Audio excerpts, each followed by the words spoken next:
إن الحمد لله نحمده ونستعينه ونستغفره ونعوذ بالله من شرور أنفسنا ومن سيئات أعمالنا من يهده الله فلا مضل له ومن يضلل فلا هادي له وأشهد أن لا إله إلا الله وحده لا شريك له وأشهد أن محمدا عبده ورسوله أما بعد. Louange à Allah, le maître des circonstances, on le loue pour tout ce qu'il nous accorde comme bien, comme grâce, et on lui demande de déverser ses grâces et bénédictions sur le prophète Mohammed sallallahu alayhi wa sallam, sa famille, ses compagnons et tous ceux qui les ont suivis jusqu'au jour de la rétribution. Celui qu'Allah a guidé, personne ne peut l'égarer, celui qu'Allah a égaré, personne ne peut le guider. Alors nous sommes toujours dans notre programme qui est le sharh de Nuzhatun Nazar fi tawdihi nukhbatil fikr fi mustalahi ahli al-athar l'Hafiz ibn Hajar. Nous sommes dans l'explication de ce livre. Alors, on continue. Al-Hafiz ibn Hajar dit ceci. Il dit wa khabarul ahad bi naqli adlin tam ad-dabt muttasil sanadi غير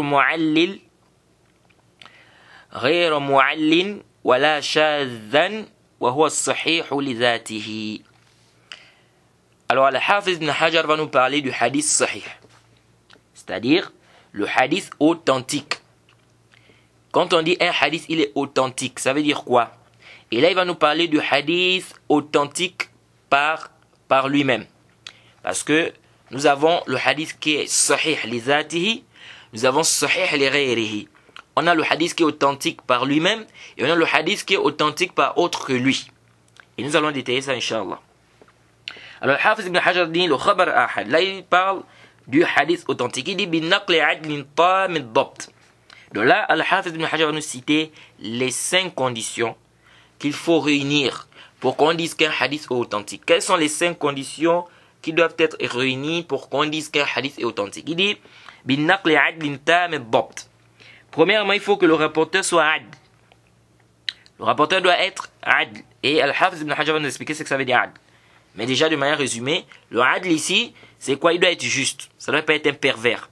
Ça ne doit pas être un pervers, par exemple, qui boit le vin, qui fait le zina, qui ment. Il doit être adl. Il doit être juste. Il doit être juste, intègre. Il dit, tam ad-dabt. Deuxième condition, il faut qu'il y ait une parfaite mémorisation. C'est-à-dire qu'il doit avoir une parfaite capacité de mémorisation. Donc, la parfaite capacité de mémorisation, c'est-à-dire qu'il doit rapporter le hadith. Il doit être capable de rapporter le hadith de la même manière qu'il a entendu.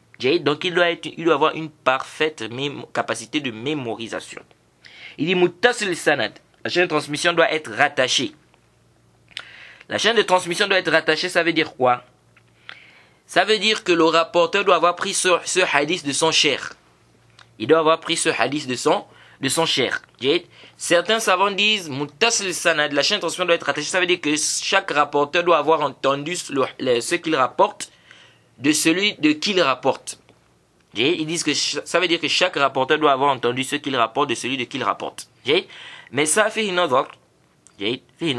Pourquoi? Parce que le rapporteur peut prendre le hadith bil-ard. C'est-à-dire qu'il n'a pas directement entendu ça de la parole du cheikh. Mais on a lu le hadith devant le cheikh. Et le cheikh était là, il était présent. Donc il va rapporter ça du cheikh. Mais est-ce que le cheikh, il a entendu le hadith de la bouche du cheikh? Non. Donc c'est pourquoi les savants ont dit, certains savants ont dit, que ici quand on dit que la chaîne de transmission doit être rattachée, de transmission doit être rattachée, c'est-à-dire que le rapporteur a pris le hadith de son cheikh.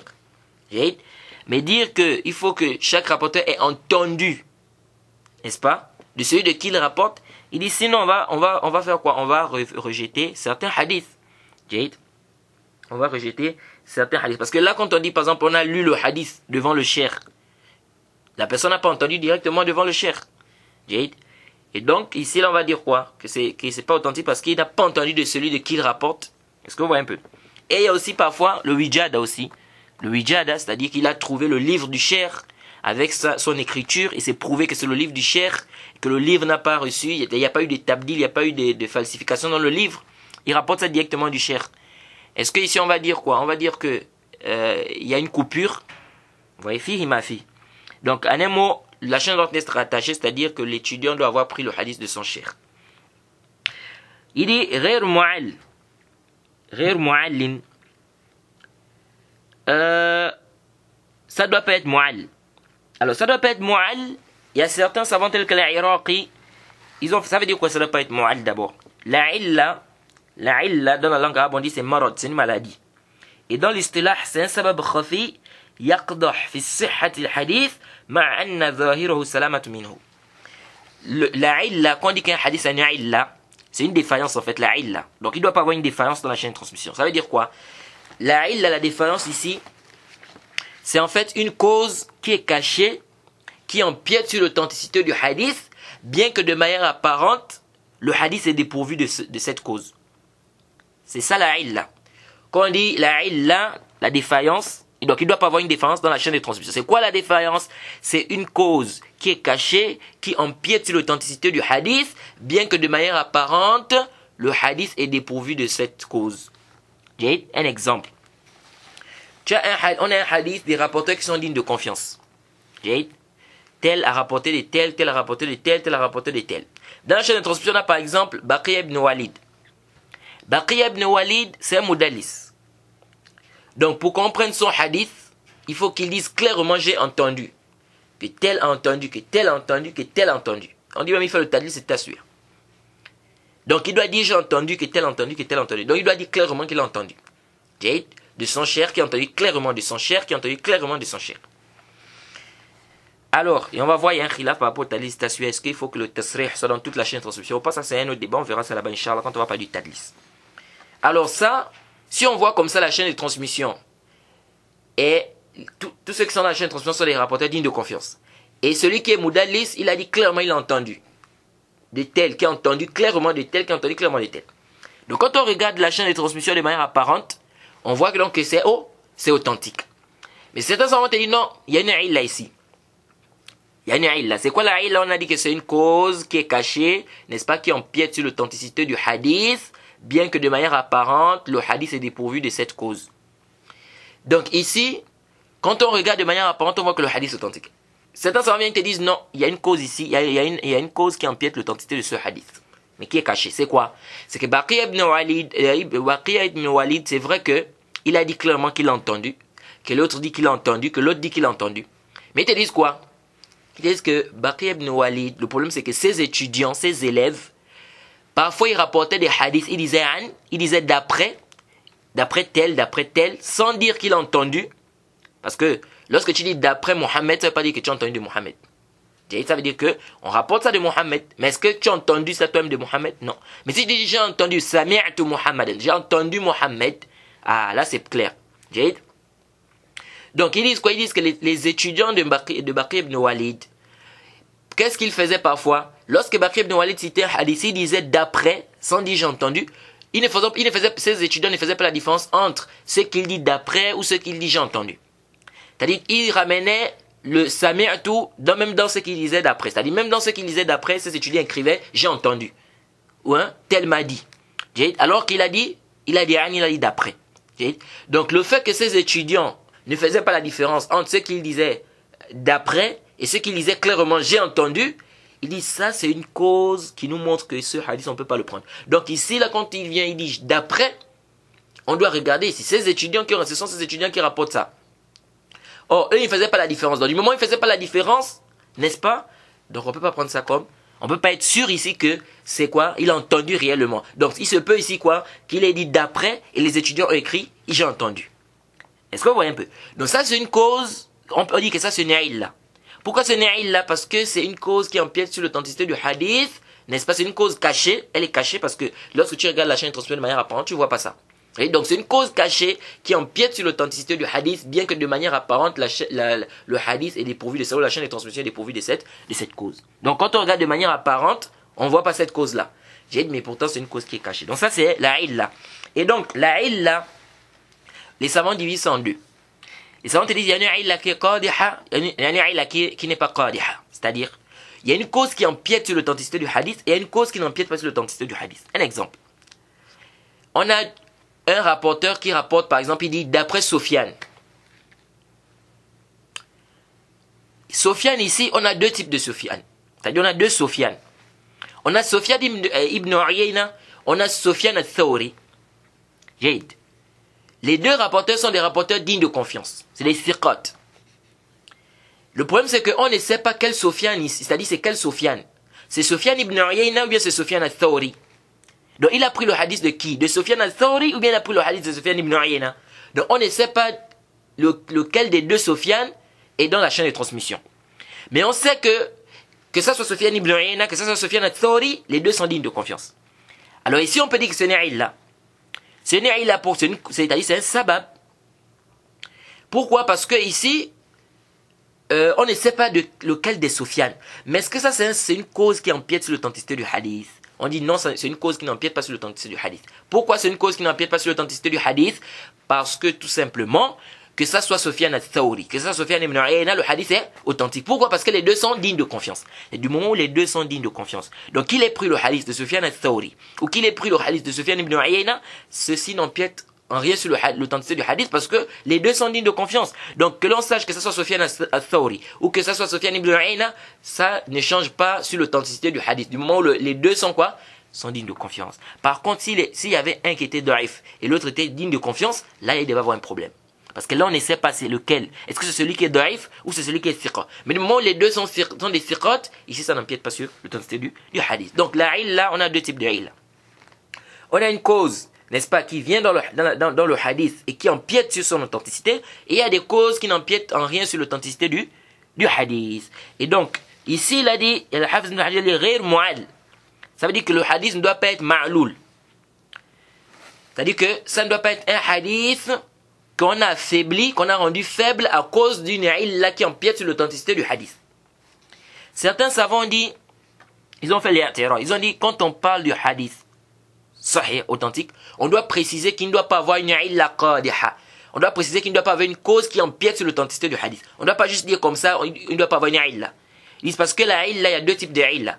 Il y a une illa qui empiète sur l'authenticité du hadith, il y a une illa qui n'empiète pas sur l'authenticité du hadith. Donc il faut préciser ici de quelle illa s'agit-il. Il faut préciser que le hadith sahih, quand on dit qu'il ne doit pas avoir une illa, ça veut dire qu'il ne doit pas avoir une illa qui empiète sur l'authenticité du hadith. Et parmi les gens qui ont amené cet i'tirad, al-Iraqi, le Hafiz al-Iraqi, qui est le professeur d'Ibn Hajar, il a dit quoi? Que quand on dit le hadith doit être c'est-à-dire ça doit être authentique, tam bobt, muttasil sanad, ça doit pas être shadh, il ne doit pas avoir une illa, il dit on doit préciser, il ne doit pas avoir une illa. Quelle est illa? Une illa qui empiète sur l'authenticité du hadith. Parce que il y a des illas qui n'empiètent pas sur, ou des illas qui n'empiètent pas sur l'authenticité du hadith. Mais ça c'est pas sahih. Par rapport à notre définition ici. Pourquoi? Peut-être si on dit illa comme ça, oui. On peut dire oui, il faut préciser c'est quelle illa. Ce n'est illa qui empiète sur l'authenticité du hadith ou ce n'est illa qui n'empiète pas sur l'authenticité du hadith. Mais par contre, par rapport à la définition que le Hafiz ibn Hajar a eu à dire ici on n'a pas besoin de préciser que ça doit être une illa qui empiète sur l'authenticité du hadith. Pourquoi? Parce que le Hafiz te dit ghayr mu'al. Donc quand on dit ghayr mu'al, ça ne doit pas être mu'al, c'est différent de dire il ne doit pas avoir une illa. Donc il ne doit pas avoir une illa, on dit oui, il faut préciser de quelle illa s'agit-il. Mais lorsqu'on dit ça ne doit pas être mu'al, ça ne doit pas être mu'al, ça veut dire que ça ne doit pas être un hadith qu'on a rendu faible à cause d'une illa qui est qadiha. C'est-à-dire à cause d'une illa qui empiète sur son authenticité. Donc c'est ce qu'il faut retenir ici. Donc, le hadith authentique, première condition, il faut que ça soit un rapporteur qui est juste, digne de confiance. Digne de confiance, c'est-à-dire, on peut dire thiqa. Thiqa, ça veut dire quoi? Il a tam al-dabt et il a le adala aussi. Tam al-dabt, il a le adala. Bon, tam al-dabt, certains disent, on n'a pas besoin de dire tam al-dabt, on doit juste dire dabt. On a dit qu'il doit être dabit. Pourquoi? Parce qu'ils disent que on a le tam al-dabt, on a celui qui a une parfaite capacité de mémorisation, on a celui qui a khafif al-dabt. Sa mémorisation, elle est moindre que celui qui a une parfaite capacité de mémorisation. Mais on a aussi celui qui est entre les deux. Il dit celui qui est entre les deux, on va l'appeler comment? Ils disent donc, c'est mieux qu'on dise directement dabit. Et donc on a celui qui est dabit, celui qui a une bonne capacité de mémorisation, et on a celui qui est khafif al-dabt, donc qui a une capacité de mémorisation moindre que cela. Bref, à la kulli hal, ici, Al-Hafiz ibn Hajar dit, il faut qu'il y ait une parfaite capacité de mémorisation. La chaîne d'ensemble doit être attachée, on a expliqué. Ghayr mu'al, on a aussi expliqué. Donc, ghayr mu'al, ça veut dire que le hadith, intabihu, le hadith il doit être rapporté par quelqu'un de digne de confiance. Digne de confiance, ça veut dire quoi? Ça veut dire qu'il est juste. Donc, c'est pas un pervers. Deuxièmement, il doit avoir une bonne capacité, une très bonne capacité de mémorisation, une parfaite capacité de mémorisation. Et on va expliquer, il va détailler parce que le DOBT, il y a deux types de DOBT, on va détailler ça, Inch'Allah, tout à l'heure. Ensuite, muttasil sanad, la chaîne de transmission doit être rattachée. Ça veut dire quoi doit être rattachée? Ça veut dire que l'étudiant doit avoir pris le hadith de son cheikh. Ensuite, Ghair mu'al. Ghair mu'al, ça veut dire qu'on a dit la illa, c'est une cause qui est cachée dans la chaîne de transmission, qui empiète sur l'authenticité du hadith, bien que de manière apparente, la chaîne de transmission est dépourvue de cette cause. Ça, c'est quoi? Ça, c'est la illa. Et donc, ça ne doit pas être mu'al. Mu'al, ça veut dire quoi? Ça veut dire qu'on ne doit pas rendre ce hadith-là faible à cause d'une illa. Donc, à cause d'une cause qui empiète sur l'authenticité du hadith. Et ensuite, ça ne doit pas être shaz. Ça ne doit pas être quoi? Ça ne doit pas être shaz. Ça ne doit pas être shaz. C'est quoi le shaz? Le shaz, le hadith qui est shaz, qui est marginal, on va voir ça en détail. C'est un peu on va voir ça devant, Inch'Allah, quand Al-Hafiz ibn Hajar va détailler cela. En fait, le hadith shaz, c'est le fait qu'un rapporteur digne de confiance contredise d'autres rapporteurs ou contredise un rapporteur qui est plus que lui. Qui est mieux que lui.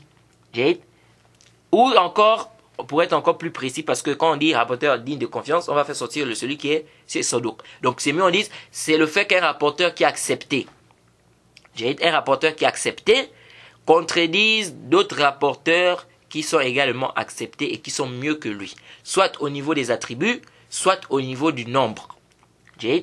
Un exemple, pour que ça soit simple, on a par exemple 11 rapporteurs qui rapportent de quelqu'un. 11 rapporteurs rapportent de Mohammed. 10, Mohammed dit par exemple, demain il n'y a pas cours.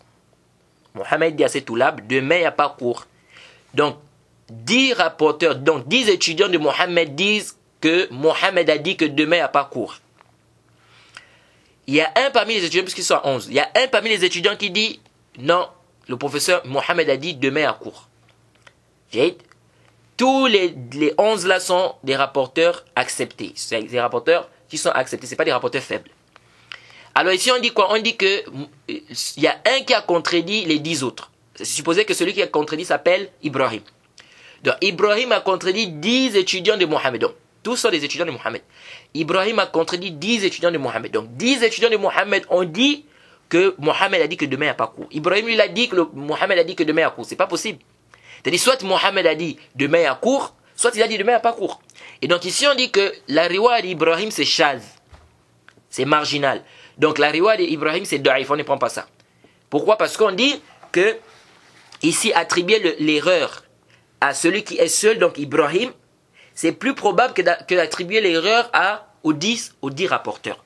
Pourquoi? Parce que les 10 quand même, c'est difficile que tous ont entendu, c'est quand même difficile qu'on dise que 10 ont entendu que Mohammed a eu à dire que demain il n'y a pas cours. Et lui, le seul qui a entendu que demain il y a cours, et pour lui c'est vrai. Ça c'est l'accord, il est de manière âme. Sinon on va voir qu'il y a quoi? Il y a des exceptions, il y a des détails. Donc ça c'est le hadith qui est shaz. Donc le hadith shaz, le hadith marginal, c'est quoi? C'est le fait qu'un rapporteur qui soit accepté, ou bien un rapporteur accepté, contredit un rapporteur qui est accepté comme lui, n'est-ce pas?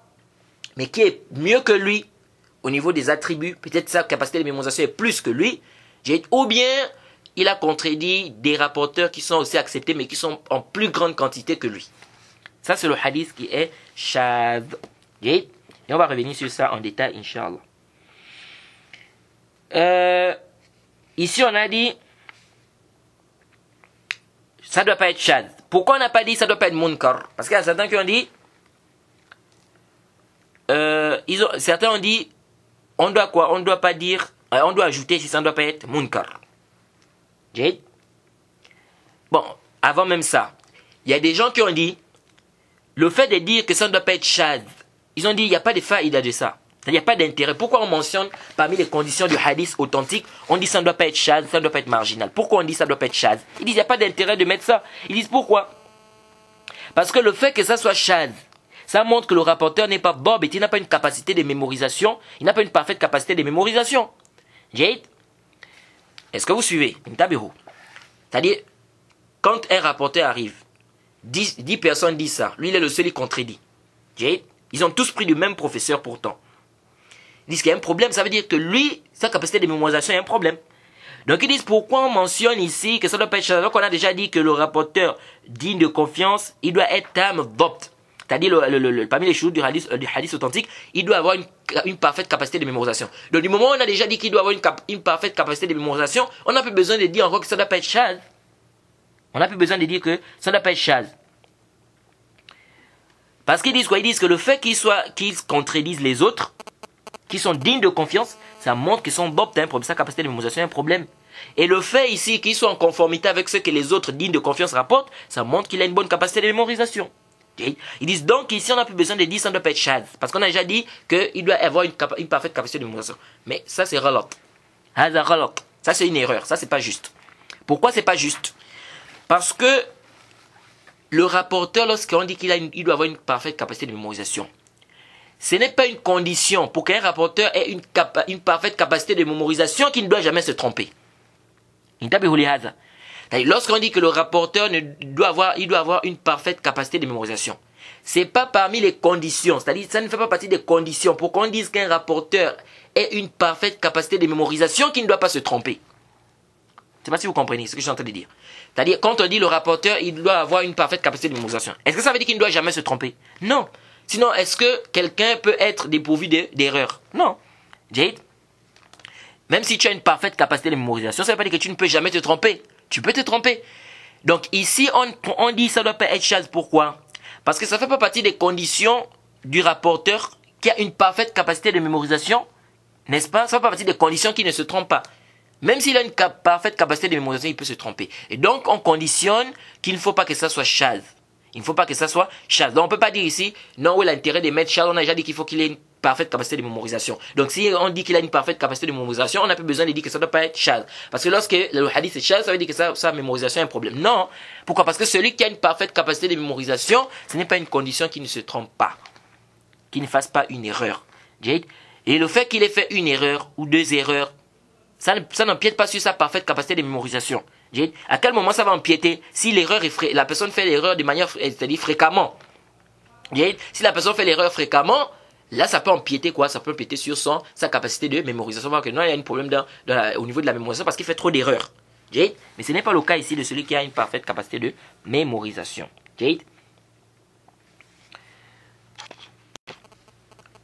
Maintenant, il y a des choses, sachez qu'il y a des choses qui empiètent sur la mémoire ou le dop de la personne, sur la capacité de mémorisation de la personne. Il y a des choses qui empiètent sur quoi? Sur la capacité de mémorisation de la personne. C'est-à-dire, si la personne a ces choses-là, ça peut empiéter sur sa capacité de mémorisation. C'est-à-dire, on aura du mal à prendre ce hadith. Parmi les choses, le sommeil et le noise et la somnolence lors des quoi? Des assises. N'est-ce pas? Lorsque le cheikh est en train de citer les hadiths, le cheikh est en train de rapporter des hadiths, et si lui, il fait partie des gens qui dorment trop dans l'assise, ou qui somnolent trop, ça peut empiéter sur quoi? Ça peut empiéter sur son dopt. Donc, on peut le rendre daïf à cause de ça. Pourquoi? Parce que si l'étudiant dort, pendant que le professeur est en train de citer les hadiths, qu'est-ce qui va se passer? Il peut manquer plusieurs hadiths. Il peut manquer certaines phrases, même s'il somnole. Pendant que le professeur est en train de donner des hadiths, le professeur est en train de citer des hadiths, lui il est en train de dormir, ou bien il est en train de somnoler dans l'assise. Il peut manquer quoi? Certaines phrases. Le professeur peut sortir certaines phrases. Lui, comme il a somnolé cette phrase-là, il n'a pas pu recopier ça. Et donc après, il fait l'intiba. Et il continue à citer ce que le professeur a dit. Ou encore même, il peut manquer des hadiths pendant qu'il est en train de dormir. Ou il peut quoi? Il peut manquer des asanides. Des chaînes de transmission. Ou même encore, il peut écrire une chaîne de transmission. Après avoir écrit la chaîne de transmission, il dort. Après, il se réveille. Quand il se réveille, le professeur est en train de citer le hadith. Et lui, continue d'écrire le hadith. En pensant que ce hadith-là, c'est le hadith de cette chaîne de transmission. Alors qu'en réalité, le cheikh, il est déjà dans un autre hadith. C'est plus la même chaîne de transmission.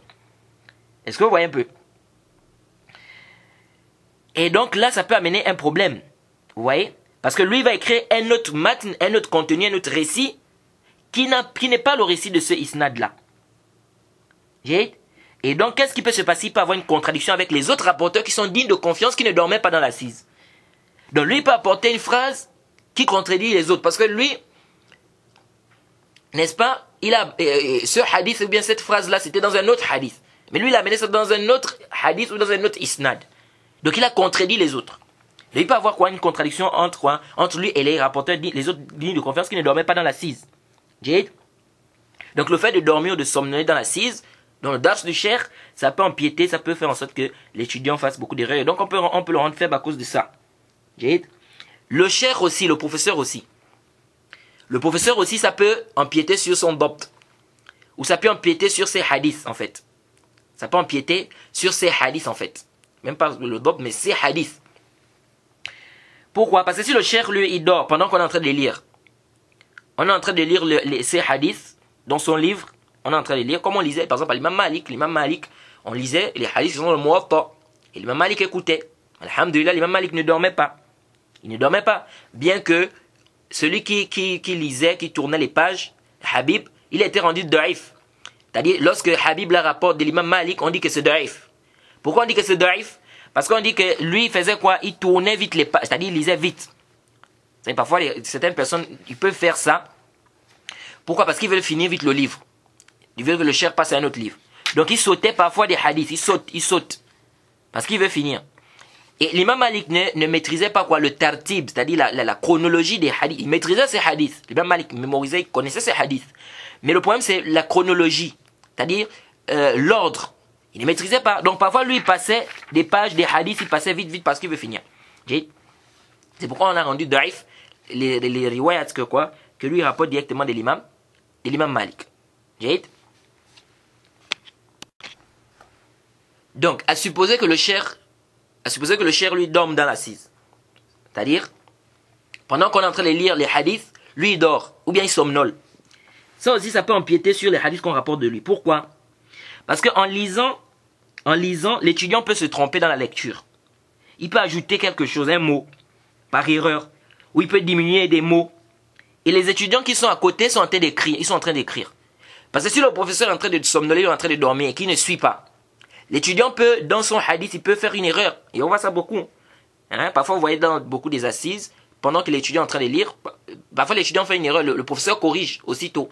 Bon, maintenant si le professeur, lui, il passe son temps à dormir, ou bien il est en train de somnoler pendant qu'on lit, n'est-ce pas, les hadiths, il se peut que l'étudiant fasse une erreur, qu'il ajoute un mot, n'est-ce pas, qui dit Anna à la place, par exemple, de An, par erreur comme ça. Et donc là, ça peut faire quoi? Ça peut empiéter. Parce que lui, il est en train de somnoler, il ne fait pas attention, mais il est en train de dormir, il ne fait pas attention. Et donc les autres étudiants vont écrire ça, puisqu'il n'a rien dit. Donc ils se disent donc que quoi? Que ici c'est quoi? C'est authentique, c'est le hadith du professeur. Et donc ils vont rapporter ça comme ça du professeur. Alors qu'il y a eu une erreur. Celui qui lisait a fait une erreur, le professeur n'a pas fait attention, il est en train de somnoler, il est en train de dormir. Donc ça fait quoi? Ça empiète également sur le comment on appelle? Sur ce qui est rapporté du professeur. Et ça a été mais maintenant si par exemple le professeur somnole de manière, c'est-à-dire c'est rare. C'est-à-dire une fois comme ça en passant il somnole. Ça n'empiète pas sur les hadiths de la personne. Il peut arriver que le professeur il est fatigué. Il peut somnoler comme ça en passant. Une petite somnolence. C'est-à-dire que c'est pas quelque chose qui est fréquent. Ça ne va pas empiéter. Ça ne va pas empiéter sur ces hadiths. Mais lorsque c'est fréquent, c'est-à-dire il dort trop dans les assises, il somnole toujours. Là, il y a un problème. C'est pourquoi ça a été rapporté de l'Hafiz ibn Hajar. Imam Sakhawi, son élève, il rapporte que parfois l'Hafiz ibn Hajar, il somnolait dans les assises. Parfois, l'imam Sakhawi rapporte ça. Mais ça n'empiète pas sur quoi? Sur la personne, parce que ça peut arriver à tout le monde. Mais lorsque ça devient c'est fréquent, la personne somnole tout le temps, là il y a un problème. Et ça aussi, c'était rapporté aussi dans le Mizzi de Abdullah ibn Wahb, qu'on dit quoi? Que dans la majlis de Sufyan al-Thawri. Mais tout ça, ça ne fait pas quoi? Tout ça, ça n'empiète pas sur le dopt de la personne. Mais lorsque c'est fréquent, la personne somnole à tout moment, la personne dort dans l'assise, là il y a un problème. Ces hadiths peuvent avoir des problèmes. Parmi les choses qui empiètent sur le dopt, sur la capacité de mémorisation de la personne, on a l'irtilat. Le fait que la personne s'embrouille avec les hadiths. Par exemple quoi? Quelqu'un par exemple qui est habitué à rapporter du livre. Il est habitué à rapporter le hadith du livre. Mais à un moment, il perd son livre. Comme le fait par exemple que le livre se brûle. Comme Abdullah ibn Lahiya. Abdullah ibn Lahiya, on dit que celui-là qui était de Misr, qui était de l'Égypte, on dit que ce rapporteur-là, il a toute sa bibliothèque, Allah l'a éprouvé, toute sa bibliothèque s'était brûlée. Et donc, il a commencé à citer les hadiths, parce que lui, ces hadiths, c'était quoi? Non, c'est Kutub.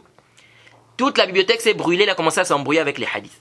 ils mélangeaient les hadiths, ils s'embrouillaient, et donc les savants l'ont rendu faible. L'ont rendu faible, donc pourquoi? Parce qu'ils s'embrouillaient avec les hadiths. Bien évidemment, il y a un long débat des savants, certains savants, parce que lorsqu'un rapporteur comme ça commence à s'embrouiller avec les hadiths, qu'est-ce qu'on fait? On regarde les gens qui ont rapporté de lui avant qu'ils ne s'embrouillent, on prend le hadith. Les gens qui ont rapporté de lui après qui se sont embrouillés, dans les hadiths, on ne prend pas, on dit que c'est da'if. Et si on n'arrive pas à faire la différence entre ceux qui ont rapporté de lui avant et ceux qui ont rapporté de lui après, les savants disent on ne prend pas son hadith. Sauf si ça vient dans d'autres chaînes de transmission, n'est-ce pas? S'il y a par exemple d'autres chaînes de transmission qui viennent, n'est-ce pas, à renforcer cette chaîne, là on peut renforcer, on dit que le hadith devient Hassan et Ghairi. Si l'autre chaîne qui est venue est une chaîne où il y a peut-être une petite faiblesse. Donc ça, il peut se passer qu'il peut y avoir ses koutoubs se sont brûlés, ou encore il a eu quelque chose dans sa vie. Il a eu quelque chose dans sa vie qui a perturbé sa capacité de mémorisation. Par exemple, il a perdu son frère. On a rapporté ça de certains rapporteurs. Qu'il a perdu un de ses parents. Il a été tellement triste que ça l'a perturbé au point où sa capacité de mémorisation a pris un coup. Ou quelqu'un, par exemple, qui tombe sur la tête. Il tombe sur la tête. Après, qu'est-ce qui se passe? Après, il devient quoi? Sa capacité de mémorisation. Il perd, n'est-ce pas, sa capacité de mémorisation. Donc, il devient faible. Il oublie maintenant beaucoup. Il s'embrouille maintenant avec des hadiths, etc. Ça, c'est parmi les choses qui peuvent empiéter sur le bob, la capacité de mémorisation de la personne. Donc, lorsque la personne atteint ce degré, n'est-ce pas, où la capacité de mémorisation, il y a des problèmes, etc. Qu'est-ce qui se passe ici? Ici, on va regarder les hadiths qu'il a rapportés avant cela, on va prendre. Ce qu'il a rapporté après, on ne prend pas. Donc, on va regarder les toulabs qui ont rapporté de lui avant. Les toulabs qui ont rapporté de lui après, donc les étudiants qui ont rapporté de lui après, on ne prend pas. Mais si on n'arrive pas à faire la distinction des hadiths qu'il a rapportés avant ça, et après, ici, on fait quoi? On fait le tawaqquf, on ne se prononce pas, on ne prend pas d'abord ce hadith. C'est-à-dire, on travaille pas avec ce hadith. La même chose aussi, la vieillesse. La même chose aussi, la vieillesse. C'est pourquoi le Hafiz ibn Hajar, il va nous parler de ça un peu vers la fin. Que parmi les adab, si la personne, le cher, il sent qu'à cause de la vieillesse, il peut oublier plusieurs choses. Il peut oublier plusieurs choses. Ils disent ici quoi? Qu'il peut décider de ne plus enseigner. Il peut décider d'arrêter d'enseigner. Pourquoi? Parce qu'il a atteint une vieillesse et il a peur d'oublier. Donc s'il commence à enseigner comme ça, c'est-à-dire malgré qu'il est déjà très vieux, il enseigne, il peut oublier, il peut faire beaucoup d'erreurs. Donc ici, les savants disent quoi? Que ici, il est mieux pour lui d'arrêter. Et le Hafiz ibn Hajar va nous parler de ça vers la fin du livre. Inch'Allah, quand on va arriver là-bas, on va parler de ça. Donc il se peut aussi que la personne, à cause de la vieillesse, il commence à oublier les hadiths, etc. Ça empiète aussi sur la mémorisation de la personne. Donc ici, on va prendre les hadiths qu'il a rapportés quand il était jeune, et on va pas prendre ce qu'il a rapporté dans sa vieillesse. Si on n'arrive pas aussi à faire la distinction entre ces hadiths, n'est-ce pas? Comme on a dit, le hal, c'est quoi? On fait le tawaqquf. Ça, c'est ce qu'il faut retenir ici par rapport au bob. Et aussi savoir, comment on va savoir que la chaîne de transmission est rattachée? Pour savoir que la chaîne de transmission est rattachée, il faut quoi? Il faut ici qu'un savant dise clairement que tel a entendu de tel. Ou bien, un savant dit que les hadiths de tel, d'après tel, c'est authentique. Ou bien l'étudiant dit clairement, j'ai entendu. Il est digne de confiance. Il dit, sami'tu fulan, j'ai entendu tel dire. Donc ça veut dire que c'est rattaché. Mais il faut que la chaîne de transmission soit authentique jusqu'à cet étudiant-là. Et il ne faut pas qu'un savant vienne rendre faible le sama'. C'est-à-dire, si on dit par exemple tel a entendu de tel, il ne faut pas qu'il y ait d'autres savants qui viennent dire non, c'est da'if. Il n'a pas entendu. S'il vient dire que c'est da'if, il n'a pas entendu et qu'il apporte les preuves, ici là, même si on a vu non, tel a entendu, ici on va rendre ça da'if. Pourquoi? Parce qu'il a apporté des preuves qu'il n'a pas entendu. Comme quoi? Il peut prouver par exemple que les rapporteurs qui ont dit qu'il a entendu se sont trompés. Pourquoi? Parce qu'il y a eu ceci ou cela. Ou bien par exemple, on va prendre par exemple le cas des rapporteurs, on dit qu'il a entendu. Ça met à tout. Quand on dit ici qu'il faut par exemple que l'étudiant dise qu'il a entendu de son professeur. Mais ici, il peut y avoir une erreur. Par exemple, tous les étudiants qui ont rapporté de cette personne-là, ils disent qu'il a dit d'après tel. Mais il y a un seul étudiant qui vient qui dit, il a dit, j'ai entendu de tel. Ici, on ne va pas dire, non, mais il y a déjà eu, l'étudiant, il a dit, j'ai entendu de tel, donc c'est authentique. On dit non, on va dire la version de celui qui a dit, j'ai entendu, là c'est Chaz. Il a contredit tous ceux qui ont rapporté du cher. Tous ceux qui ont rapporté du cher ont dit qu'il a dit d'après tel. Il n'a pas dit j'ai entendu, il a dit d'après. Lui, il est le seul qui est venu qui a dit j'ai entendu. Donc ça veut dire que sa version-là, il s'est trompé. C'est sûr qu'il a fait l'erreur ici. Donc il a pensé que le professeur a dit j'ai entendu, alors que le professeur n'a pas dit j'ai entendu, le professeur a dit d'après tel. Donc à ce moment, on va dire que ça, la version où il y a sami'tu, la version où il y a j'ai entendu, c'est une version qui est chaz. C'est marginal, on ne prend pas ça. On va prendre la version de ceux qui ont rapporté qu'il a dit d'après tel. Et donc ici, on ne peut pas dire ici qu'il y a eu un litisol, qu'il y a eu quoi, la chaîne de transmission est rattachée. Jade. Ça, c'est si quoi, si les deux rapporteurs, c'est des rapporteurs qui ne se sont pas rencontrés. C'est-à-dire, on a des preuves qui ne se sont pas, par exemple, rencontrés. Jade. Ou bien on a des doutes. Où il y a des savants qui ont affirmé, qui ont dit n'a pas entendu. Et on regarde, on voit un savant qui vient et dit non, il a entendu parce qu'il y a une chaîne de transmission, il a dit sami'tu. Quand on vient, on regarde, on regroupe toutes les chaînes de transmission, on voit que celui qui est venu dire sami'tu, il a contredit ceux qui sont dignes de confiance et qui sont en plus grande quantité que lui. Donc on dit non, donc ici il y a une erreur, il n'a pas entendu réellement. Cette version-là, elle est chaz, elle est daif, donc c'est pas authentique. Donc si le savant vient prouver que tel n'a pas entendu, comme ce qu'on vient d'expliquer. Il dit par exemple, non, c'est une erreur. Ceux qui ont dit qu'il a entendu, c'est une erreur. Pourquoi? Parce que la personne qui a rapporté la version qui dit qu'il a entendu, il s'est trompé. Parce qu'il a contredit, par exemple, la majorité ou bien tous ceux qui ont rapporté du cher. Jade? Ou bien il vient, par exemple, prouver qu'il y a eu une erreur de copie. C'est-à-dire, c'est lors de la copie, il y a eu une erreur. La personne qui a copié, il s'est trompé ici. Vous savez, parfois, la personne, il est en train de recopier le hadith. Le hadith qui est en haut, c'est écrit sami'tu. Le hadith qui est en bas, c'est écrit an. Lui, quand il recopie le hadith qui est en bas, il se trompe en mettant le sami'tu du hadith qui est en haut sur le hadith qui est en bas. Donc, quand il regarde comme ça, il se trompe. Donc, il écrit sami'tu. Donc, il pensait que le sami'tu là, c'est dans le hadith qui est en bas. Alors que c'est le sami'tu là, j'ai entendu là, c'est pas dans le hadith qui est en bas, c'est dans le hadith qui est en haut. Dans le hadith qui est en bas, c'est an. Donc, il a fait quoi? En recopiant, il s'est trompé. Donc, s'il y a une preuve aussi qu'il y a une erreur de copie, ici aussi, ça veut dire quoi? On ne va pas considérer ici que le rapporteur a entendu de tel. Pourquoi? Parce qu'il y a une dalil qui montre qu'ici c'était une erreur de copie. Jade? Ça c'est comme ce qui s'est produit par rapport au hadith, comment on appelle? Dans la prière. Est-ce qu'on doit descendre avec les genoux ou on doit descendre avec les mains? Il y a un hadith qui a dit que le prophète descendait avec, ou on a dit qu'on a vu le prophète descendre avec les genoux. C'est un hadith qui est daif. Mais ce hadith, il y a un rapporteur sharik qui est à l'intérieur, Al-Qadi qui est daif, qui est faible, donc à cause de lui on a rendu le hadith daif. Mais il y a certains qui ont dit non, le hadith, il se renforce. Parce qu'il y a une autre chaîne de transmission qui est venue, il y a un autre rapporteur qui l'a suivi. Il y a un autre rapporteur qui l'a suivi dans Ibn Hibban. Et donc, ça renforce le hadith authentique. Cheikh Al-Albani, il est parti, il a dit non. Il est parti regarder l'origine même du livre d'Ibn Hibban. L'origine même du livre. Et il dit quand il est parti, il a regardé l'origine du livre, il a vu que dans l'origine du livre là-bas, c'est le même rapporteur qui se trouve dans la chaîne de transmission qui est daif là. Et donc il a compris que c'est donc une erreur de copie.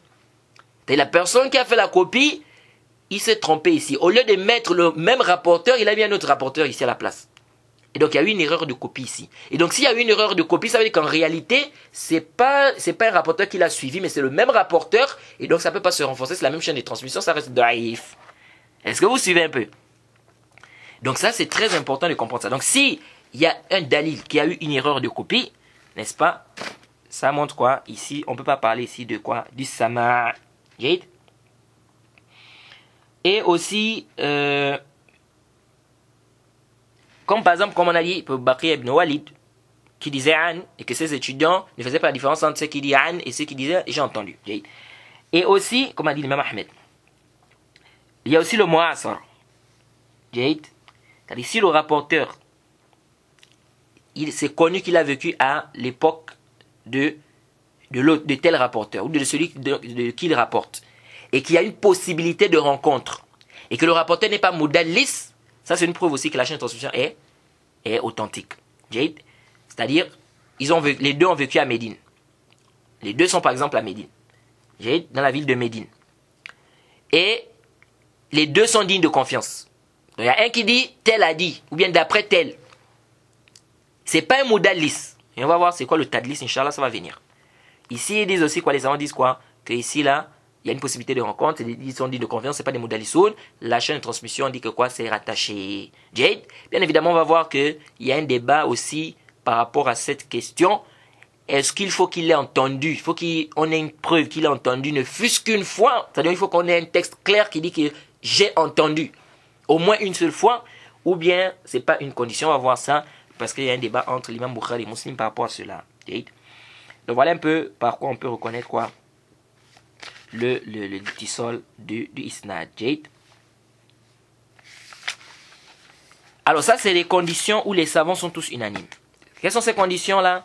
Il doit être adl, tam dabt, il doit être juste, il doit avoir une parfaite capacité de mémorisation, la chaîne de transmission doit être rattachée, ça ne doit pas être mu'all, donc il ne doit pas avoir une différence dans la chaîne de transmission qui empiète sur l'authenticité du hadith, ça ne doit pas être shadh, marginal.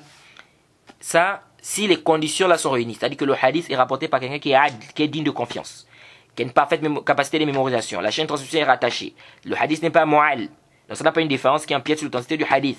Le hadith n'est pas shadh. Le hadith, on dit que c'est un hadith qui est sahih li zatihi.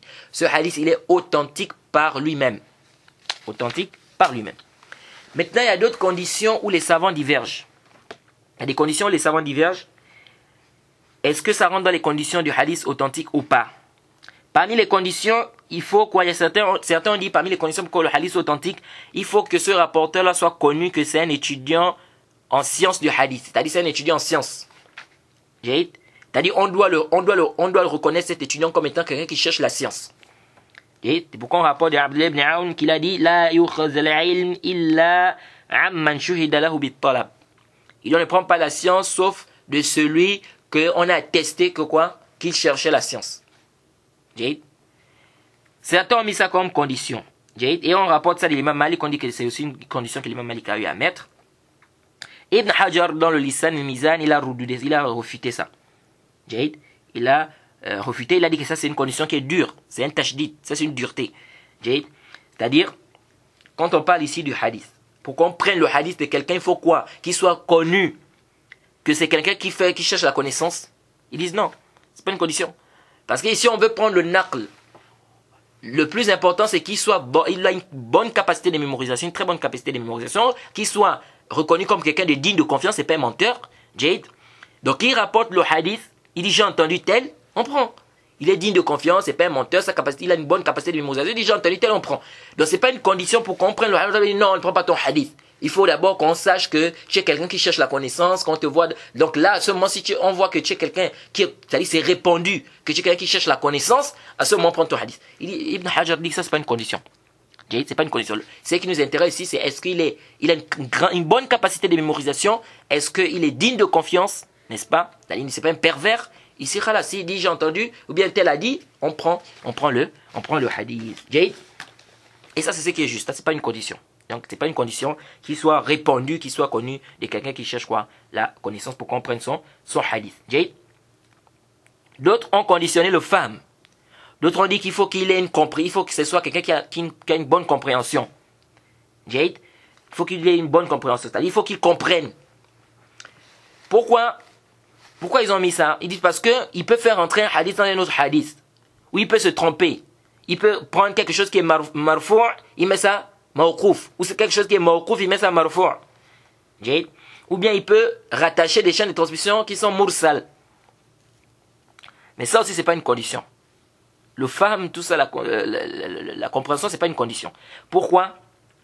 Les savants disent parce que lorsqu'on a déjà dit qu'il faut que le rapporteur soit dabit, tam dabt, il doit avoir une parfaite capacité de mémorisation.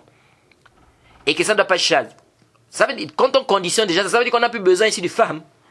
Pourquoi? Parce que vous avez conditionné la compréhension. Pourquoi? Parce que vous dites, parce que s'il comprend, il va savoir que ça c'est un hadith qui est marfou', ça c'est un hadith qui est mawqouf, ça c'est un hadith, ça c'est le hadith est différent de l'autre hadith. Donc il peut pas faire entrer un hadith dans un autre hadith, il peut pas rendre un hadith qui est mawqouf marfou', ça qui est marfou' mawqouf. Donc ici, si vous avez conditionné ça à cause de ça, c'est-à-dire c'est à cause de ça que vous conditionnez qu'il doit avoir le fahm, parce que si le fahm ne va pas faire ces erreurs-là, nous disons le fait déjà qu'on dise qu'il a une parfaite capacité de mémorisation, ça nous dispense de cette condition que vous apportez. Parce que quand on dit qu'il doit avoir une parfaite capacité de mémorisation, ça veut dire quoi? Ça veut dire qu'il ne va pas mettre le mawqouf marfou', le marfou' mawqouf. Ça veut dire qu'il va rapporter le hadith textuellement comme il a entendu.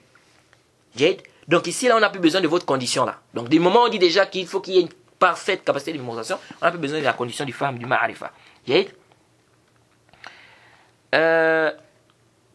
D'autres ont dit quoi? Il doit comprendre l'essence. Ils disent quoi? Il doit comprendre l'essence du hadith. Pourquoi? Parce que pour qu'il ne rapporte pas, ils disent quoi? Parce que pour qu'il ne rapporte pas le hadith, c'est-à-dire qu'il ne se trompe pas quand il va rapporter. C'est-à-dire, si maintenant il ne comprend pas le hadith, il ne comprend pas le hadith et qu'il rapporte, et qu'il veut rapporter ce hadith-là, il dit de peur qu'il ne rapporte ce hadith-là avec des termes qui ne concordent pas, parce que lorsqu'il va par exemple rapporter le hadith, parce qu'il rapporte par exemple le hadith par son sens, s'il n'a pas compris le hadith, il peut rapporter le hadith par un autre sens qui n'est pas le sens qui est voulu du hadith. Pourquoi? Parce qu'il n'a pas d'abord compris le hadith. Ça aussi, ce n'est pas une condition. Pourquoi? Parce que ici, on dit quoi? On dit que le rapporteur doit avoir une parfaite capacité de mémorisation. Ça veut dire qu'il doit être capable de rapporter le hadith textuellement comme il l'a entendu. Donc, si on conditionne déjà qu'il doit avoir une parfaite capacité de mémorisation, on n'a plus besoin encore de dire ici qu'il faut qu'il ait quoi? Qu'il comprenne le hadith. Non. C'est pas une condition. Le plus important ici, c'est qu'il ait une parfaite capacité de mémorisation. Il a compris le hadith. Il n'a pas compris le hadith. C'est pas ce qui nous intéresse ici. Ce qui nous intéresse ici, c'est est-ce qu'il a une parfaite capacité de mémorisation. Donc, s'il a une parfaite capacité de mémorisation, de telle sorte qu'il peut rapporter le hadith textuellement comme il a entendu, ça nous suffit. Maintenant, est-ce qu'il a compris le hadith? Il n'a pas compris le hadith? Ça, c'est une autre mas'ala là-bas. Donc, c'est pas une condition ici qu'ils comprennent, n'est-ce pas, ce qui est dans le hadith. Certains ont conditionné, comme les Hanafiya, Abu Hanifa, disent que parmi les conditions, il faut que le rapporteur soit parmi les fuqaha. Il doit être parmi les fuqaha pour que le hadith soit authentique. Ça aussi, c'est pas juste. Ça, c'est une erreur. Pourquoi? Parce que c'est pas une condition qu'il soit parmi les fuqaha. Le prophète a dit, Rubba hamil fiqh laysa bi faqih. Le prophète a dit, parfois quelqu'un peut avoir du fiqh, mais c'est pas un faqih. Donc c'est pas une condition. Parce que ce qui nous intéresse, comme on a dit ici, c'est le dopt. Le fait qu'on dit déjà qu'il doit être tam dopt, il doit avoir une parfaite capacité de mémorisation, ça nous suffit. Qu'il soit parmi les fuqaha, qu'il soit pas parmi les fuqaha, ça c'est pas ce qui nous intéresse. C'est pourquoi vous allez voir que les Hanafi, parfois, ils vont rendre faibles certains hadiths. Ils vont rendre certains hadiths, ils vont dire par exemple, un hadith d'Abu Huraira, par exemple qui parle de Musarra, ils vont dire que non, c'est daif. Certains Hanafi. Pourquoi ils vont dire? Parce qu'il ne fait pas partie des fuqaha. Ça c'est quand même laisse sahih. Qawlun batil bila shak. C'est une parole qui est batil. Donc c'est pas une condition que le rapporteur soit parmi les fuqaha. Le rapporteur ici, du moment où il a une parfaite capacité de mémorisation, donc il peut rapporter le hadith comme il a entendu, ça nous suffit. Parmi les fuqaha, pas parmi les fuqaha, c'est pas ce qui nous intéresse ici. Et même, il y a même des rapporteurs qui ont été reconnus comme étant des fuqaha qui ont été rendus faibles. C'est-à-dire, il y a des rapporteurs qu'on a reconnus comme étant des fuqaha, mais malgré ça, il y a des savants qui ont dit qu'ils sont daif. Certains savants ont dit qu'ils sont daif. L'imam Abu Hanifa, c'est un savant qui est reconnu parmi les fuqaha. Mais il a été rendu faible par des savants. Il a été rendu daif par des savants dans la science du hadith, dans le ilm al hadith. Et pourtant il fait partie des fuqaha.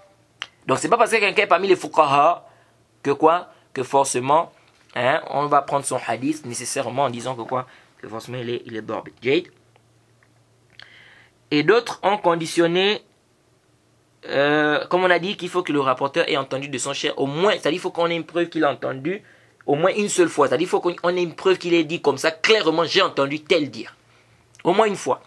Et bien évidemment, comme on a dit ça, c'est quoi? Un débat là-bas entre les savants, on va détailler ça, Inch'Allah. Et d'autres ont dit, il faut que le rapporteur, là, il y a deux personnes qui ont rapporté de lui. Ça, c'est complètement batiloun. Et on rapporte ça des Mu'tazila. Et c'est une parole aussi qu'on rapporte de l'imam al-Hakim. Et on a déjà parlé de ça quand on a parlé de l'Aziz. C'est pas une condition que ce rapporteur-là, il y ait deux personnes qui rapportent de lui. Donc toutes ces conditions-là qu'on vient de citer là, c'est pas des conditions, n'est-ce pas, ça, sahih. Et beaucoup de savants, Ibn Hajar plein, ont refuté. Pourquoi Hafiz Ibn Hajar n'a pas apporté ces conditions-là ici? Pour parler du hadith sahih. Pourquoi? Parce que c'est pas des conditions qui sont sahih. Donc dire qu'il faut qu'il soit mashhour, il doit être connu, c'est quelqu'un qui cherche la science, ça c'est pas sahih. Parce que on va même voir que même dans Bukhari, le sahih Bukhari, quand on regarde la pratique de ces savants avec le Bukhari et bien d'autres, c'est pas ce qu'ils ont appliqué. C'est pas ce qu'ils ont appliqué. Et le fait que le rapporteur soit digne de confiance, ça nous dispense du fait qu'il soit connu, comme quelqu'un qui cherche la connaissance. Le fait qu'il soit digne de confiance, ça déjà ça nous dispense. Donc ce qui nous intéresse c'est ça. C'est-à-dire qu'il est digne de confiance, qu'il a une parfaite capacité de mémorisation. Maintenant, il est connu qu'il cherche la connaissance, ou bien il a compris le hadith, ou bien il fait partie des fuqaha. Ça là, c'est pas parmi les conditions pour qu'un hadith soit quoi? Pour qu'un hadith soit sahih. Et aussi, il y a une mas'ala ici. Quelle est la première personne qui a écrit un livre rien qu'avec le sahih? qui a écrit un livre où il ne regroupe que les hadiths sahih. Certains ont dit c'est l'imam Malik. L'imam Malik est la première personne qui a écrit un livre où il ne regroupe que le sahih. Et d'autres ont dit, la majorité des savants ont dit non, c'est l'imam al-Bukhari. C'est l'imam al-Bukhari. Alors, ce qui est juste, c'est que c'est l'imam al-Bukhari. Ce qui est sahih, c'est que c'est l'imam al-Bukhari. Parce que l'imam al-Bukhari, c'est clair que quoi? Que son sahih, n'est-ce pas? Il a mis comme condition qu'il ne regroupe que des hadiths authentiques. Par contre, dans le Muwatta, l'imam Malik, on ne peut pas dire que l'imam Malik est la première personne qui a écrit un livre spécialement pour le sahih. Pourquoi? Parce que dans le Muwatta, l'imam Malik, on a les balarot. On a ce qu'on appelle les balarot. Les balarot, c'est des hadiths où l'imam Malik dit balarani an fulan.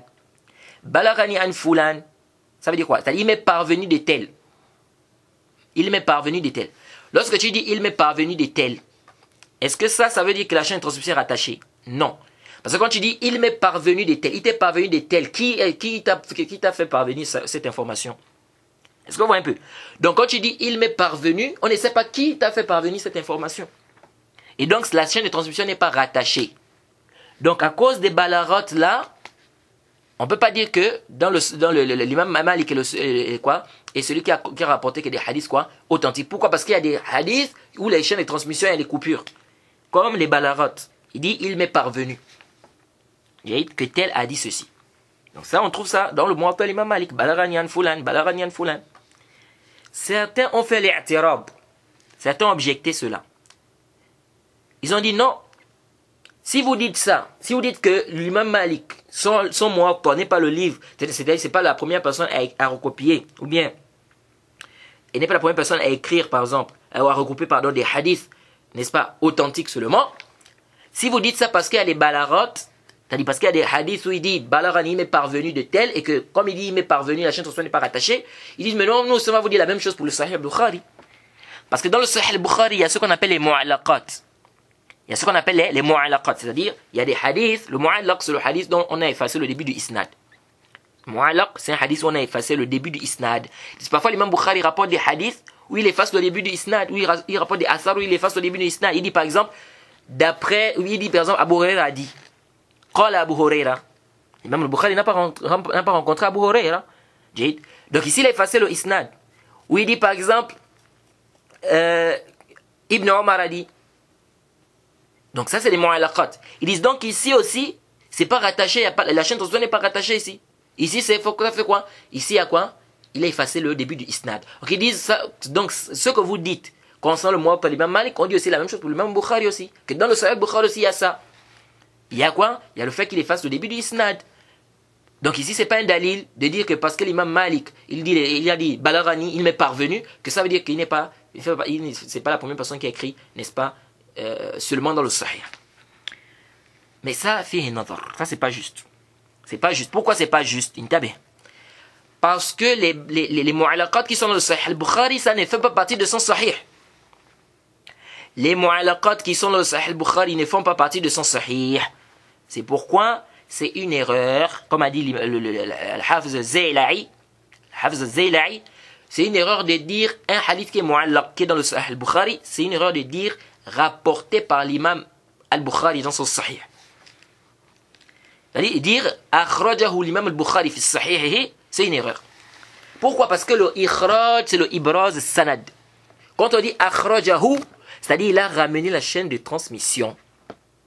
Donc lorsque l'imam Bukhari dit Abu Huraira dit directement, ou bien Aïcha dit directement comme ça, sans mentionner le début du isnad, il efface au début du isnad. Donc quand on dit effacer le début du isnad, il peut effacer la première personne qui est dans l'isnad, il peut effacer la deuxième personne au début du isnad. Comme il peut effacer tout le isnad, il ramène directement le rapporteur. Tout ça on dit que c'est quoi? Ça rentre dans le mu'allaq. Donc ici, on dit quoi? On dit c'est une erreur de dire ça. Donc quand on voit des gens, parfois ils viennent sur les manabir, sur des mimbar et tout, ils viennent, ils disent ce hadith akhrajahu l'imam al-Bukhari mu'allaqan fi sahihihi. Là, il n'a pas fait le ikhraj ici, parce qu'il n'a pas mis le sanad, du début jusqu'à la fin. Ici, là, on doit dire zakarahu Bukhari ta'liqan. L'imam Bukhari a cité ce hadith-là ta'liqan. L'imam Bukhari a fait quoi? Il a cité ce hadith ta'liqan. Mais ne dit pas, il a rapporté ce hadith dans ce sahih. Ça, c'est un. Deux, On dit là, il y a une différence. C'est que les mu'allaqat qui sont dans Sahih Bukhari ne font pas partie du Sahih Bukhari. Ça ne rentre pas dans son Sahih. C'est pourquoi tu ne dis pas rapporté par l'imam Bukhari dans son Sahih. Non, tu dis l'imam Bukhari a cité ça dans son Sahih. Il a cité, pas qu'il a rapporté parce que ça ne fait pas partie de son Sahih. Pourquoi? Parce que l'imam al-Bukhari, il a appelé son livre Al-Jami' al-Sahih al-Musnad. Quand il te dit déjà al-Musnad, le Musnad, c'est le hadith qui est quoi? Dont la chaîne de transmission est rattachée. Bien évidemment, le Musnad, ça doit être muttasil marfu'an. Mais ici, quand on dit Musnad, c'est-à-dire il y a le Isnad du début à la fin, c'est-à-dire c'est rattaché ici. Donc quand l'imam Bukhari a appelé son livre al-Musnad et qu'il te ramène dans son sahih, ou bien qu'il te ramène ici un hadith, ou bien un asar qui est mu'allaq, ça veut dire quoi? Ça veut dire que le mu'allaq là ne rentre pas dans son Musnad. Ça ne rentre pas dans son sahih là, dans son livre là, sahih qu'il a parmi les c'est-à-dire qu'il a appelé al-Musnad, Jami' al-Musnad al-Sahih, ou Sahih Musnad. Donc du fait que parmi les noms de son sahih, il y a le Musnad dedans, à l'intérieur, ça montre que le hadith qui n'est pas Musnad, ou le asar qui n'est pas Musnad, ne rentre pas dedans dans son Musnad, dans son sahih là. Jade, c'est pourquoi ici, ça ne rentre pas dans le sahih. Donc on ne dit pas ici, donc ça veut dire quoi ici? Ça veut dire que l'imam Bukhari est celui qui a rapporté, qui est le premier qui a écrit quoi? Un livre, rien que pour le sahih. Jade, si tu dis qu'il y a les mu'allaqat, on dit les mu'allaqat ne rentrent pas dans son sahih. Ça ne rentre pas dedans. Ça, c'est parmi... Maintenant, pourquoi il a amené les mu'allaqat? Les mu'allaqat, les savants disent, il amène ça parfois pour faire l'istishhad. Par exemple, il va amener un titre. Il va amener un verset. Pour expliquer ce verset, parfois il amène une parole d'un compagnon d'un tabi'in. Donc il amène ça comme ça. Pour expliquer par exemple le verset. Jade. Donc ce n'est pas en guise d'istishhad. C'est-à-dire que c'est pas qu'il s'argumente. C'est-à-dire il ne prend pas ça comme étant un hadith qu'il a rapporté musnadan. Non. C'est un hadith qu'il apporte quoi? C'est-à-dire l'istishhad ici dans le sens où ce n'est pas... ça n'a pas le même statut que le hadith qui est rapporté, n'est-ce pas, avec le isnad. Donc il amène ça, parfois c'est quoi? Parfois c'est pour faire le bayan de quelque chose, expliquer quelque chose, ou bien pour montrer que c'est la vie de tel compagnon, ou montrer que c'est la vie de tel, mais ce n'est pas quoi? Ce n'est pas ici, ça ne rentre pas dans le cadre de ces hadiths qui sont musnada. Jade. Donc il y a une différence. Contrairement à l'imam Malik, contrairement aux balarat qui sont dans le monde de l'imam Malik s'est argumenté de ça. Et les ashab de l'imam Malik s'est argumenté de ça. Donc ici c'est différent, n'est-ce pas, du mu'allaq. C'est différent du mu'allaq. Parce que le mu'allaq ici, ça ne rentre pas dans le sahih. C'est pourquoi on ne dit pas akhrajahu Bukhari fi sahihihi. Tu ne dis pas ça. Tu dis plutôt zakarahu al-Bukhari. L'imam Bukhari a cité cela. Et quant à la parole de l'imam Shafi'i, il y a une parole de l'imam Shafi'i où on dit que l'imam Shafi'i a dit Ma kitab tahta adim as-sama akthar sawaban min kitab Malik al-Muwatta. Il a dit il n'y a pas un livre, n'est-ce pas, qui est juste, qui est plus juste que sous les cieux, si ce n'est le livre de l'imam Malik al-Muwatta. Et les savants ont répondu à cela, ils ont dit que l'imam Malik a dit, l'imam Shafi'i a dit ça avant que l'imam Bukhari écrive son livre, son Sahih. Avant que l'imam Bukhari écrive le Sahih, c'est pourquoi l'imam Shafi'i a dit qu'il n'y a pas un livre qui est quoi? Qui est Aksar Sawaban, qui est mieux, n'est-ce pas, ou qui est plus juste ou authentique que le Muwatta l'imam Malik. Donc il a dit ça, c'est avant que l'imam Bukhari n'écrive son Sahih. Alors Al-Hafiz ibn Hajar continue ici, il dit وهذا الأول تقسيم المقبول إلى 4 أنواع لأنه إما أن يشتمل من صفات القبول على أعلاها أو لا.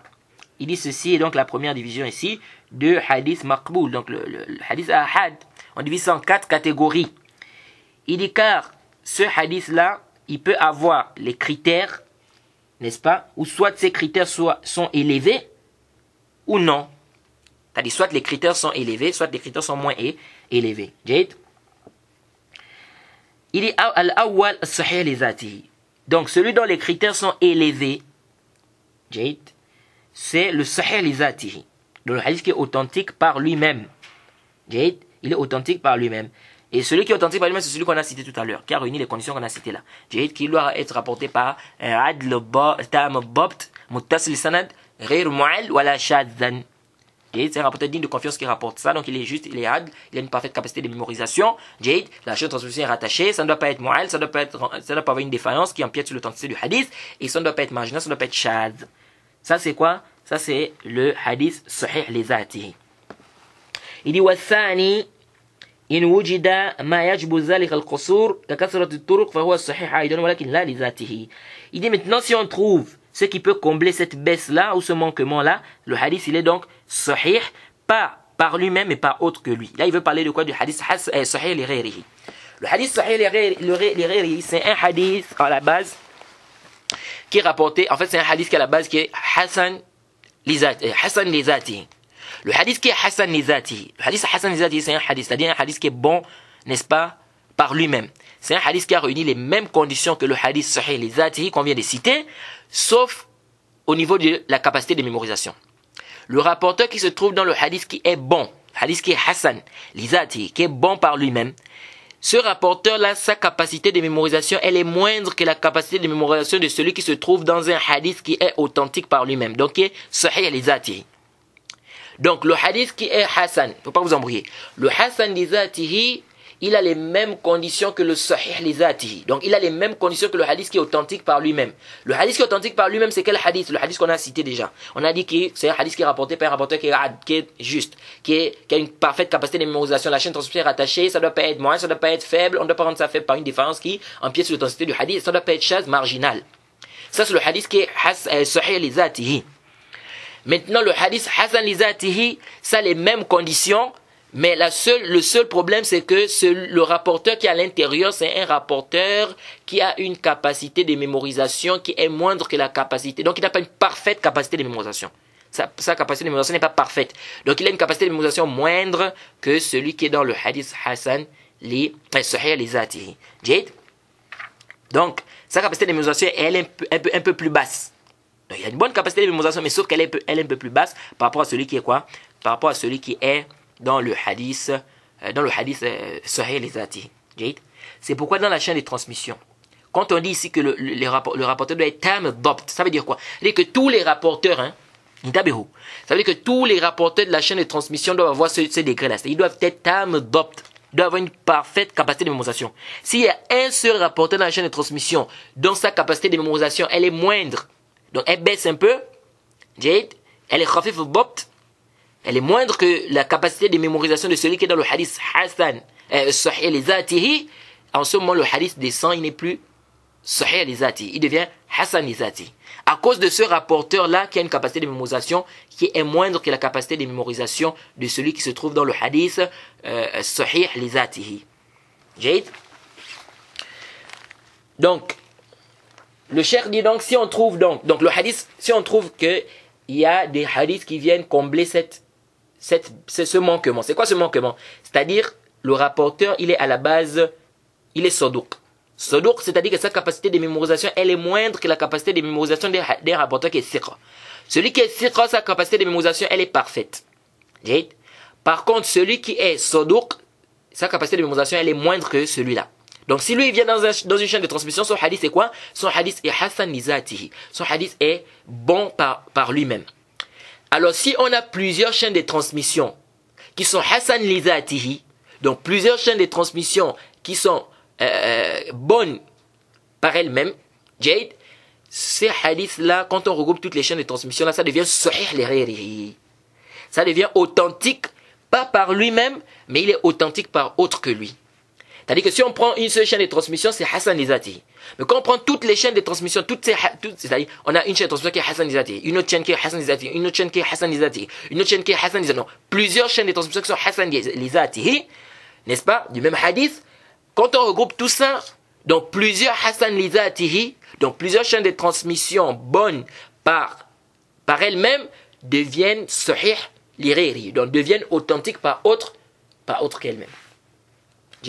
Ça c'est quoi? Ça c'est le hadith qui est sahih li ghayrihi. Donc c'est de cette deuxième catégorie là. Donc premièrement on a donc les catégories des hadiths authentiques. Premièrement on a le hadith sahih li zatihi. Sahih li zatihi, c'est-à-dire le authentique par lui-même. C'est quoi le hadith authentique par lui-même? C'est le hadith qui a regroupé les 5 conditions qu'on a citées.